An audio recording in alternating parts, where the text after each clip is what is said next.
This is a guest post. There are two phrases that I consistently use to describe our mission trip to Haiti. It was interesting, and we learned a lot. One of our students recently attempted to call my bluff on this. Beth, you do realize that those two phrases used in conjunction with one another are code for, "It was terrible," right? It was not terrible, it was in fact a really good trip. It was by far one of my most adventurous service immersion trips. I got to experience Haiti from the front seat of a four-wheel drive pickup truck, from the chaotic cramped streets of Port-au-Prince to the beautiful backroads of Barassa. I tried foods that I had never tasted before. I now know 5 phrases of French, and I got to observe tarantulas in their natural habitat. It was interesting, and we learned a lot. I would be remiss if I tried to sugarcoat the experience. It was not easy. Our travel partners from the Eastern Illinois University Newman Center made it clear that our mission was to walk in solidarity with our brothers and sisters in Haiti.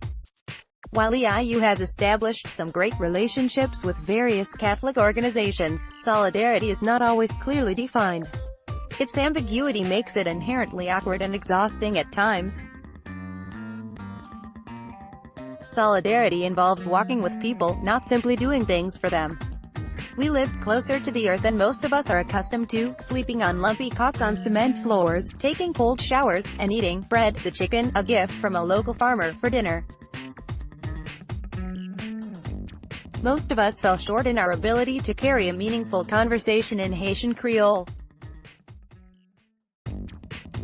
Our ministry of presence, attending mass, touring schools, visiting a nursing home, feeding and holding infants alongside the missionaries of charity, playing spontaneous games of soccer with the kids, sometimes seemed insufficient, especially in the wake of such tremendous need. Our Shile Catholic Center team engaged in a heated conversation late one afternoon. What are we doing here? We wrestled with questions of purpose and the meaning of mission. We struggled with the ways our American culture, and the academic environment in which we live and work, predisposes us to a definition of achievement which seems to contradict a theology of mission that relies on the slow work of God. Our desire for immediate results left us frustrated. After many months of discernment, it was pretty clear that God was calling us to Haiti. From my experience traveling with our students to Nicaragua, I knew this was a call for me to do more, in response to God's love. The Ignatian principle of magis is not about how much we can achieve by worldly standards. It cannot be measured in how much money we make or the amount of personal recognition we receive. Likewise, living in solidarity with the poor is not defined by how many houses are built or how many lives are changed. Rather, it is measured by living in closer proximity, loving with greater affection, and suffering alongside our brothers and sisters. Magis invites us to freely respond to God's call and to live more by the life God intends for us. It also means that we may never see the complete fruit of our labors. We had some promising conversations with potential partners in Haiti, and we continue to reach out to new contacts in the United States, but I cannot know for certain where this will lead.